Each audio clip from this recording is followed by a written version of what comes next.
Welcome, everyone. As most of you know, Pixar is, well, my favorite animation company. I think the best movie company out there going at the moment. With Cars 2 driving into theaters and our universe today, how appropriate it is that we're here dedicating the new CSUMB Digital Media Center to John Lasseter and Pixar Media Designs. What I want to talk to you about is how we got to this point.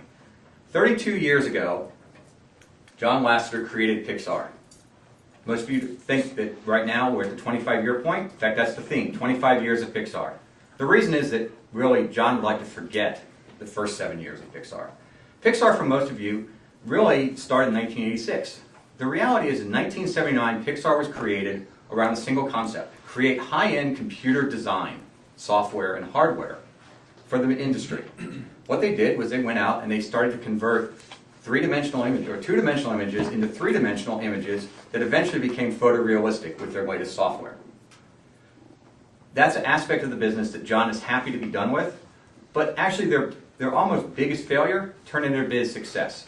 In 1986, John Lucas bought a large share of Pixar, merged them with Disney, and that's where we are today.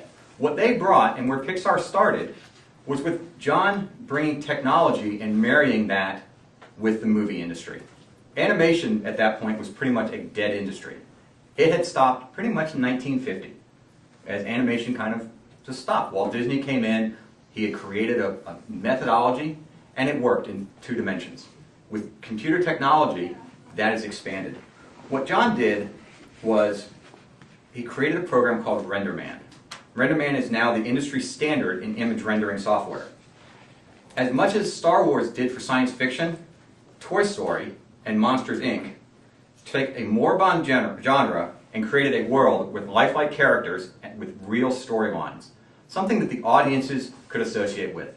Think of Toy Story, their first big blockbuster, Woody and Buzz Lightyear. They are still, 20 years later, something that your kids will go out there and want to think about. They have details, the initial software. One of the most famous movies they had was Monsters, Inc. Not because of the storyline, even though most of you can remember the big blue character, Sully, scaring kids out of the closet. What most people remember most about the movie, though, from a technology point of view, was the hair. It was a huge step forward in three-dimensional technology. The hair on your arm was as if you were standing there looking at the person next to you and you could see the individual hairs move. That's what John brings to technology. But John really is not just about technology. What he brings also is ability to tell a story from a different perspective. Whether it's Cars, and talking about friendships that develop, or Toy Story, where it talks about family, or A Bug's Life, where you're standing up against bullies. What John brings is a theme that addresses issues that we all have in modern day society. These are the things that we as families and as individuals face every day. And best of all, he does it in a G-rated scenario, something that we can take our families to see. John ultimately, in 1986, revitalized an industry. As we talked about, Disney at that point had become basically the global standard. You can think about all the movies we saw as children growing up. That was flipped on end when John came into the picture. Let me cite one of the key linkages. Most of you know that in 2008 he created the movie WALL-E. It's about a small robot sitting on a planet that's basically used up. Some say it had environmental themes. But the key thing about that was, how did it work? What most of you don't probably know is that the first 34 minutes of that film, there were no words. None. It took you back to the days of silent pictures. Most of you were thrilled by that, but you didn't understand it. And the linkage came from the hundreds of hours that John took with Pixar looking over Charlie Chaplin and other films from the 1909 to 1920s, when silent pictures were the way to do it. How do you make an image? How do you get an impression across? Those are the things that John did. He bridged a gap with a failing industry and brought modern technology and combined it with the history of the golden age of theater. Ultimately, though, what John is about is he's about creating a business model. Tying that business model, and this is his large achievement, is he's created something that is repeatable.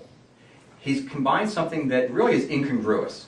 How do you take the movie industry and tie it into business and say that true art, a stellar movie that you think about for tens of years that you will always remember, is actually a business?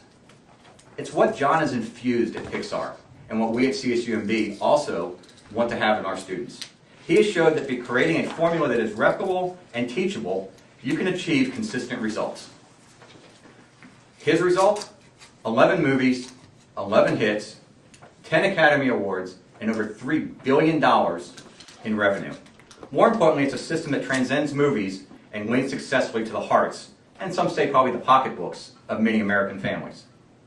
As one critic once said, one day I came home and our son had a Cars drinking cup. My wife and I have no idea where that cup came from, but it was there nonetheless. Finally, he creates teams. John is the rare type of individual who can create and sustain a collegial atmosphere among a sense of top-flight artists who quite frankly don't play well together in the sandbox. Ultimately, at the core, John knows that the importance of a team is succinctly summarized by an article he wrote to PBS, where he said, Pixar is like our movies. At the core, it's about the growth of the main character and how he changes. In closing, we're here celebrating because John Lasseter and Pixar had a vision that was bigger than just technical and innovators.